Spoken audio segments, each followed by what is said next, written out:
इस आदमी का काम था हर दिन अलग अलग महिलाओं के साथ सोना, जिससे वह हर महीने $100,000 कमाता था। अगर कोई ग्राहक विशेष सेवाओं की मांग करता तो वह हमेशा दूरी बनाए रखता था। काम के दौरान वह खुद नहीं सो सकता था और जैसे ही ग्राहक सो जाती उसे तुरंत वहां से निकल जाना होता था।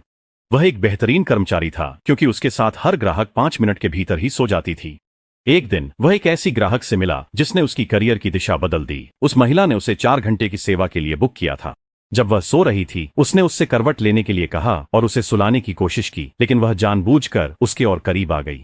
उसने उसे दूर धकेल दिया और उनके बीच एक तकिया रखकर सीमा तय कर दी। अगरबत्ती जलाने के बाद उसने उसकी आंखों पर मास्क लगाया और उसे सुलाने के लिए शांत करने लगा।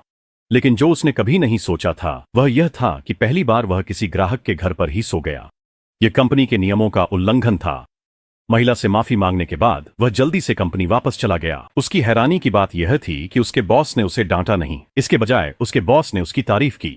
महिला ने उसे 5 सितारा रिव्यू दिया था और अपनी सेवा का अनुबंध 1 महीने के लिए बढ़ा दिया था। अगले 1 महीने तक वह हर रात उसके पास ही रहा। उनके साथ बिताए समय के दौरान उस आदमी को पता चला कि महिला का अपने 10 साल पुराने बॉयफ्रेंड से हाल ही में ब्रेकअप हुआ था। अपने पूरे कार्यकाल में उसने कभी किसी महिला को इतना असहाय नहीं देखा था। उसका ठंडा और बेरुखा रवैया बदलने लगा। अन्य ग्राहकों की सेवा करते हुए भी वह महिला की स्थिति पर नजर रखता रहा। अनुबंध की आखिरी रात महिला ने उसके लिए खाना बनाया और उसके लिए दावत तैयार की। वह बहुत भावुक हो गया। वे दोनों खाते और बातें करते रहे, लेकिन जल्द ही अनुबंध समाप्त हो गया। उस आदमी ने अपनी नौकरी छोड़ने का फैसला किया और फूलों का गुलदस्ता लेकर उसके घर गया। हालांकि लिफ्ट पूरी तरह भरी हुई थी, इसलिए उसे सीढ़ियों से जाना पड़ा।